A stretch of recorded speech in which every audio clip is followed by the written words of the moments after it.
പിണറായി വിജയനെ സംബന്ധിച്ചിടത്തോളം കേരളത്തിലെ ബി.ജെ.പിയെ പ്രതിരോധിക്കേണ്ട ഉത്തരവാദിത്വം ഉള്ളൊരു നേതാവ് തന്നെയാണ്. കേരളത്തിൻ്റെ മുഖ്യമന്ത്രിയാണ്. അവരാണ് ഇടതുപക്ഷമാണ് ശരിക്കും പറഞ്ഞാൽ കേരളത്തിലെ ബി.ജെ.പി ഇൻട്രോഡ് ഉണ്ടാക്കുന്നത് തടയാൻ വേണ്ടിയിട്ട് വലിയ രീതിയിൽ നീക്കം നടത്തിക്കൊണ്ടിരിക്കുന്നത്. എന്താണ് ഒന്നാമത്തെ കാര്യം? ഒന്നാമത്തെ കാര്യം ന്യൂനപക്ഷങ്ങളുടെ കാര്യം ഉണ്ണി സാർ പറഞ്ഞല്ലോ. ന്യൂനപക്ഷത്തിൻ്റെ അകത്ത് ക്രിസ്ത്യൻ ന്യൂനപക്ഷമാണ് ഇപ്പോൾ ഏറ്റവും കൂടുതൽ ബി.ജെ.പിയും അടുക്കുന്നത്.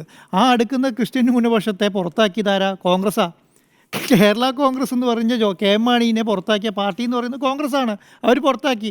ആ പുറത്താക്കിയ പാർട്ടി ഇടതുപക്ഷം പിണറായി വിജയൻ എടുത്തില്ലായിരുന്നെങ്കിൽ അവർക്ക് പോകാൻ ഏക വഴി എന്ന് പറയുന്നത് ബി.ജെ.പിയാണ്.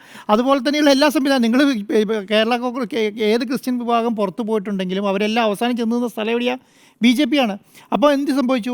ഇടതുപക്ഷം ജോസ് കെ മാണിയെ അന്ന് കൂടെ കൂട്ടി നിർത്തി അവരെ മത്സരിപ്പിച്ചു, സീറ്റ് കൊടുത്തു, MLA ആക്കി, മന്ത്രിയാക്കിയത് കൊണ്ടാണ് ഇന്നും ഈ പറയുന്ന സംവിധാനം ഇടതുപക്ഷം ക്രിസ്ത്യൻ ന്യൂനപക്ഷത്തെ ഒരു പാർട്ടി എന്നുള്ള നിലയ്ക്ക് ജോസ് കെ മാണിയെ കൂടെ നിർത്തിയത് കൊണ്ടാണ്. അങ്ങനെ ഒരു ബി.ജെ.പിക്കെതിരെ ശക്തമായ നിലപാട് സ്വീകരിക്കേണ്ട കോൺഗ്രസ് ആണെങ്കിൽ ഈ പറയുന്ന ക്രിസ്ത്യൻ ന്യൂനപക്ഷങ്ങളെ കൂടെ നിർത്താൻ ആഗ്രഹമുണ്ട കോൺഗ്രസ് ആയിരുന്നെങ്കിൽ കേരള കോൺഗ്രസിനെ പുറത്താക്കാൻ പാടുമായിരുന്നോ?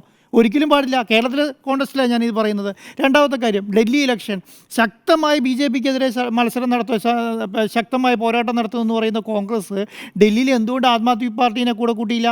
ആം ആദ്മി പാർട്ടീൻ്റെ കൂടെ കൂട്ടി ഓരോ വോട്ട് ഈ ബി.ജെ.പിക്കെതിരെ ശക്തമായ മത്സരം നടത്തണമെന്ന ആഗ്രഹത്തോടു കൂടി മുന്നേറേണ്ടായിരുന്നോ? അവർ നടന്നില്ലല്ലോ, മുന്നേറിയിട്ടില്ലല്ലോ.